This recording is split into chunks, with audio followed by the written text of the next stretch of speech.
सर्व शिक्षक बंधू भगिनींना निपुणमय नमस्कार। आज आपण तिसरीच्या वर्गातील गणित विषयातील संख्यांवरील क्रिया या घटकातील वजाबाकीची शाब्दिक उदाहरणे विद्यार्थ्यांना सोडवता येणे या अध्ययन निष्पत्ती संदर्भात माहिती घेणार आहोत।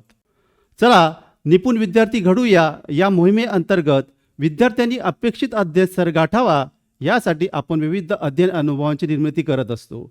त्या अनुषंगाने आज आपण विद्यार्थी 0 ते 4 पर्यंतच्या संख्यांची वजाबाकीची चिन्ह वापरून वजाबाकी करतो या स्तरावरती असणाऱ्या विद्यार्थ्यांना आपल्याला पुढील स्तरावर म्हणजेच 0 ते 4 पर्यंतच्या संख्यांचा वापर दैनंदिन परिस्थितीमध्ये करून वजाबाकीची शाब्दिक उदाहरणे सोडवतो या अध्ययन स्तरापर्यंत न्यायचे।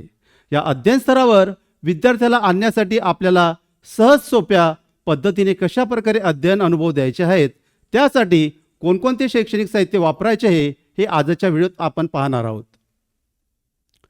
विद्यार्थ्यांना आपल्याला अपेक्षित अध्ययन स्तरापर्यंत नेण्यासाठी त्यांच्या आवडीच्या विविध खेळांचा उपयोग अध्ययन अनुभवासाठी आपण करत असतो। बऱ्याचदा आपले विद्यार्थी 0 ते 4 अंकांचा वापर करून वजाबाकीची उदाहरणे सहज सोडवतात, परंतु विद्यार्थी 0 ते 4 अंकांचा वापर दैनंदिन परिस्थितीमध्ये करताना शाब्दिक उदाहरणे सोडवताना ते अडखडतात। अशा वेळेस आपण जर मूर्त वस्तूंच्या मदतीने त्यांच्या दैनंदिन परिस्थितीतील अनुभवांवर आधारित अध्ययन अनुभवांची निर्मिती केली तर मुले सहज आनंदाने वजाबाकीची शाब्दिक उदाहरणे सोडवण्याचा प्रयत्न करतील।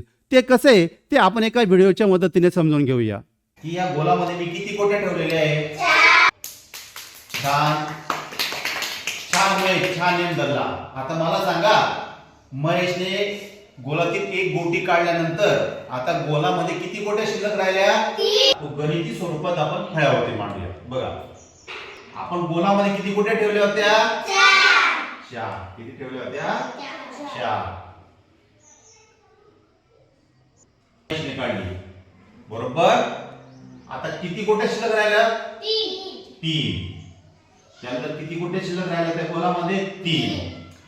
आत्ताच बघितलेल्या व्हिडिओनुसार मुलांना जर आपण हसत खेळत अध्ययन अनुभव दिलेत तर मुले आनंदाने आपल्याला अपेक्षित असलेल्या अध्ययन स्तरापर्यंत पोहोचू शकतात।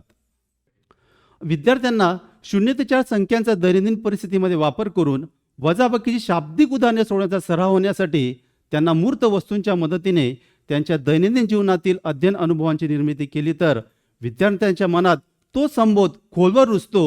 ते कसे ते पुढील व्हिडिओच्या मदतीने आपण समजून घेऊयात। सांग मला, आता तुला पेरू किती दिले मी? 1 2 3 4। आर्याला किती पेरू दिले? 4। आता या 4 पेरूंमधून 2 पेरू तू रुपेशला दे। रुपेशला किती पेरू दिले तिने आर्याने? 2। आता मला सांग, तुझ्याकडे किती पेरू शिल्लक राहिले? 1 2। किती पेरू शिल्लक राहिले? 2। म्हणजे बघा, आपण गणिती स्वरूपात फळ्यावरती मांडूया। आर्याला किती पेरू दिले होते मी? 4। आर्याने रुपेशला किती पेरू दिले? 2।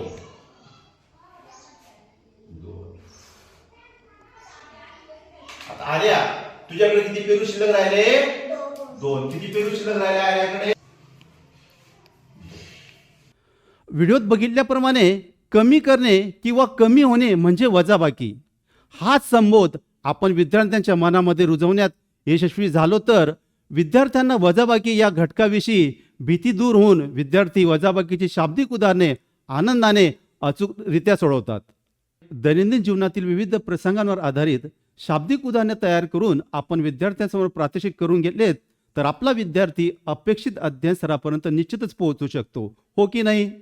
तर चला तर सर्वांना निपुण विद्यार्थी घडवण्यासाठी शुभेच्छा देतो आणि थांबतो। धन्यवाद।